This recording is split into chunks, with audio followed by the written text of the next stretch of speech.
History is not just a story, it's a mystery. At Echoes of Genius, we follow the clues left behind by those who vanished into the unknown. Our investigation begins with 2 advanced ships and 129 men who sailed into the white emptiness of the Arctic and disappeared from the face of the Earth. For 170 years, the world asked, what happened? Now, the ice is finally giving up its secrets. This is the story of a doomed voyage. Echoes of Genius, the Lost Franklin Expedition. The Arctic, a vast, silent desert of ice. A place that for centuries has guarded its secrets with brutal, unforgiving cold. But in 2014, a team of modern explorers, armed with advanced technology, came searching for one of history's greatest maritime mysteries. For years, they had scanned these unforgiving waters, hunting for the ghost of a ship lost for nearly 170 years. And then, on a sonar screen, an anomaly. A shape that did not belong on the flat, empty seabed. A shape that looked man-made. After decades of searching, it was the eureka moment they had all dreamed of. A remote-operated vehicle was sent down into the freezing darkness, a robotic eye to see if the ghost was real. Descending into the deep, its lights pierced the gloom, searching for the source of the mysterious signal. And then it appeared. Not a rock, not a geological feature, but a ship. A wooden ghost from another age, sitting upright and silent on the ocean floor. It was HMS Erebus, one of 2 ships from the legendary Franklin expedition, perfectly preserved in the frigid, dark water. The ship was a time capsule. A lost world, its deck still laden with the tools and equipment of a forgotten era of exploration. And there, the definitive proof. The ship's bell, bearing the name Erebus, confirming they had found the legendary lost vessel. The mystery of what happened to the 129 men was not yet solved, but a massive piece of the puzzle had finally been found. It was a historic triumph. To understand how this magnificent ship met its grim fate, we must travel back in time. Back 170 years, to a world of supreme confidence and ambition. In 1845, these ships, the Erebus and the Terror, were the pride of the British Royal Navy, the most advanced polar exploration vessels ever built. They were equipped with powerful steam engines to break through the ice. And a 3-year supply of canned food, a new technology that promised to conquer starvation. They were led by a celebrated veteran explorer, Sir John Franklin. This expedition was to be the crowning achievement of his long and distinguished career. His crew of 128 men were the best of the best. It's confident they were embarking on a grand adventure that would bring them national glory. Their mission: to finally discover and navigate the fabled Northwest Passage, a sea route through the Arctic that had been the dream of explorers for centuries.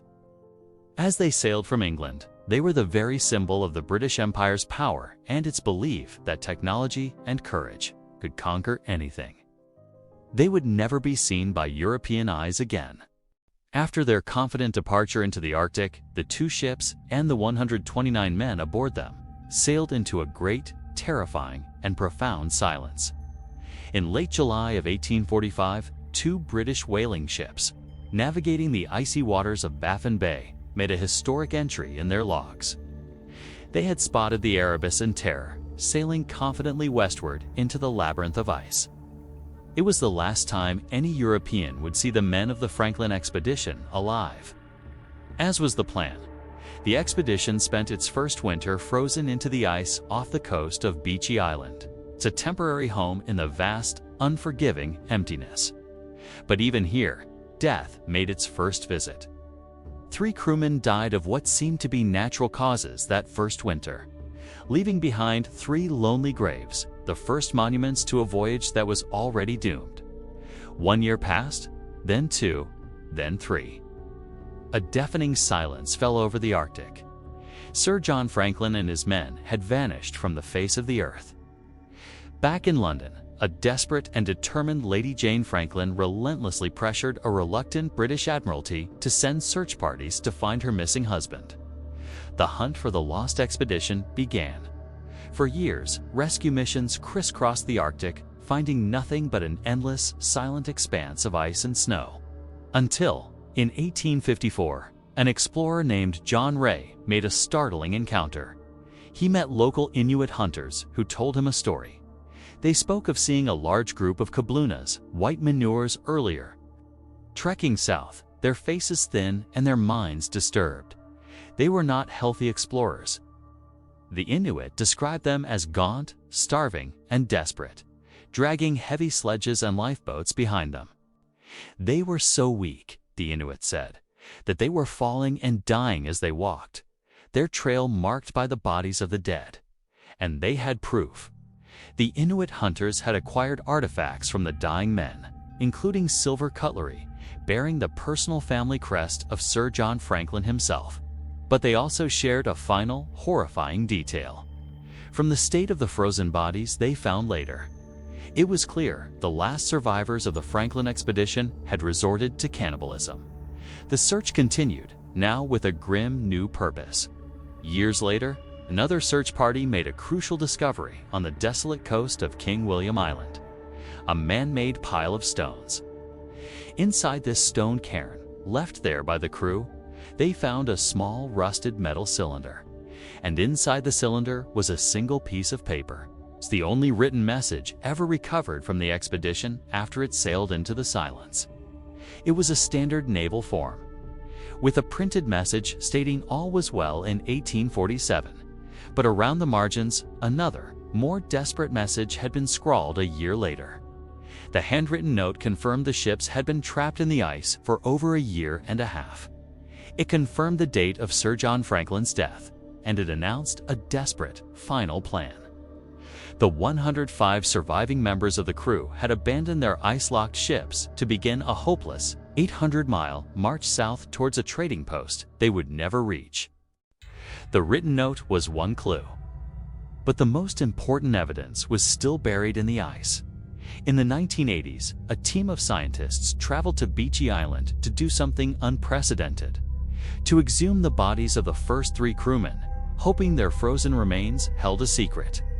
In a modern laboratory, they analyzed tissue and bone samples, searching for a hidden killer, and they found it. Shockingly high levels of lidopotent neurotoxin. But where did it come from?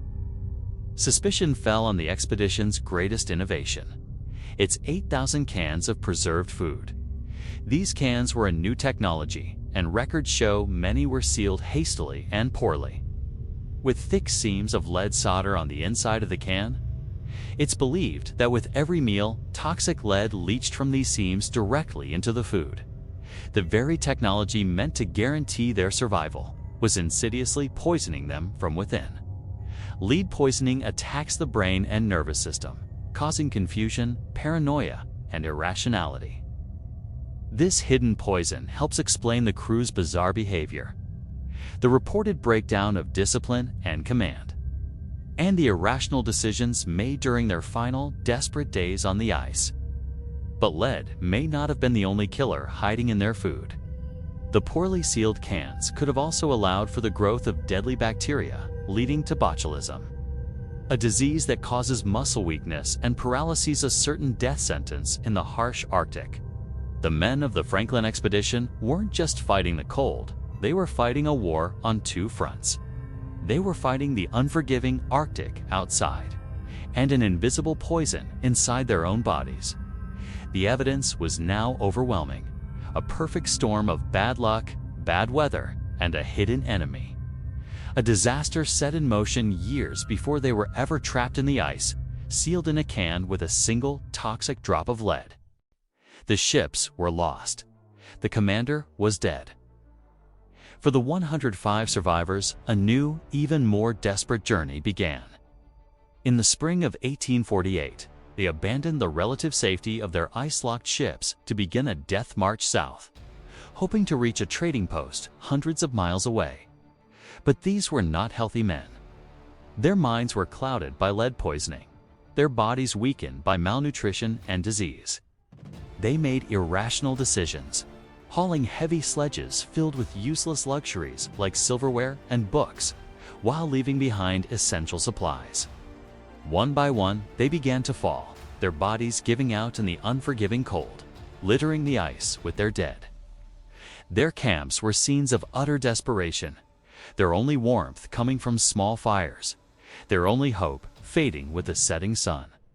And here, in the freezing darkness of the Arctic, faced with certain starvation, the last taboo of civilization was broken. Forensic analysis of the bones discovered later confirms the Inuits' most horrifying report. The last survivors of the Franklin expedition resorted to cannibalism to stay alive.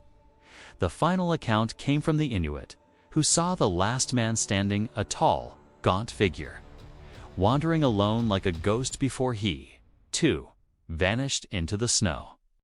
By 1850, after years of unimaginable suffering, all 129 men of the expedition were dead. Back in England, after years of silence, the expedition was officially declared lost, a national tragedy. But Franklin's iron-willed wife, Lady Jane, refused to give up, funding mission after mission to discover the true fate of her husband and his crew. The search for Franklin became a Victorian obsession, with dozens of ships and sledge parties charting the vast, unknown territories of the Arctic. And in a great historical irony, the desperate, decade-long search for the failed expedition is what finally led to the complete mapping of the fabled Northwest Passage. In London, Sir John Franklin was immortalized as a heroic martyr who died in the noble pursuit of discovery. This became the official story, a tale of heroic sacrifice for the Empire. But the real, more complex, and more tragic truth lay silent, frozen at the bottom of the sea for nearly 170 years. The modern discovery of the wrecks finally provided the missing pieces to the puzzle, confirming the grim stories the Inuit had told a century before. It revealed the heartbreaking contrast between the glorious ambition of the expedition and the grim, human reality of its fate.